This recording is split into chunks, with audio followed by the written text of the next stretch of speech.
you say that was more challenging physically than your reconnaissance time, or what? Selection or the operational part of it? I would say, let's say, what's in comparison with both selection and operational? Yeah, I mean, definitely during selection. And I mean, you still have to you're still doing military stuff. Oh, you are? So, yeah, I mean, more or less. So, I think the standards are the same. Okay. You're doing it in different environments. You're doing it differently, but at the end of the day, back to the basics, you're still just doing those things. So Yeah, just do it in environments maybe you wouldn't normally do it in. Yeah.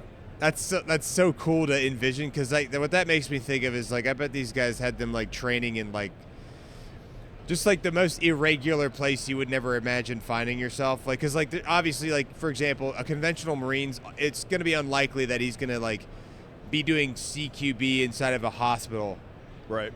It's probably an unusual location to find yourself, Yeah. right? But maybe one of these special units could be hey, we're going to go to an elementary school that's closed down and do CQB in there, and what? Yeah. And there's props and all kinds of targetry and I don't know. I mean, I've never been in any type of special operations environment other than working with CISA JITF in 2023. That's the only real exposure I've had to working with folks as an attachment, as an attachment to them. But I've never been in special operations, so these things I always have I'm pretty curious about how some of this stuff works. Obviously, certain things like secret no foreign, I would never even if I knew stuff, I wouldn't unveil it or reveal stuff. But and that's why I do understand there's certain things you can say, certain things you can't say.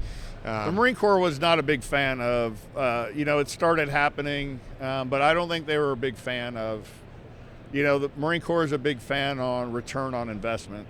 Yeah. So I think, Marines just being very successful at those units wasn't what the Marine Corps as a whole was looking for. I remember I had to brief the Commandant on some of the things, and he asked me, what do we get back from this? And I was like, absolutely nothing.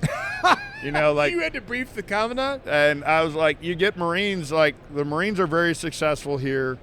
And what you get back if the Marines ever do leave those units and come back to the Marine Corps is a wealth of knowledge. But, I told them this isn't a special people unit. This is a special mission unit. There's special people in it, but if you don't have the infrastructure to support how they operate, and the Marine Corps doesn't,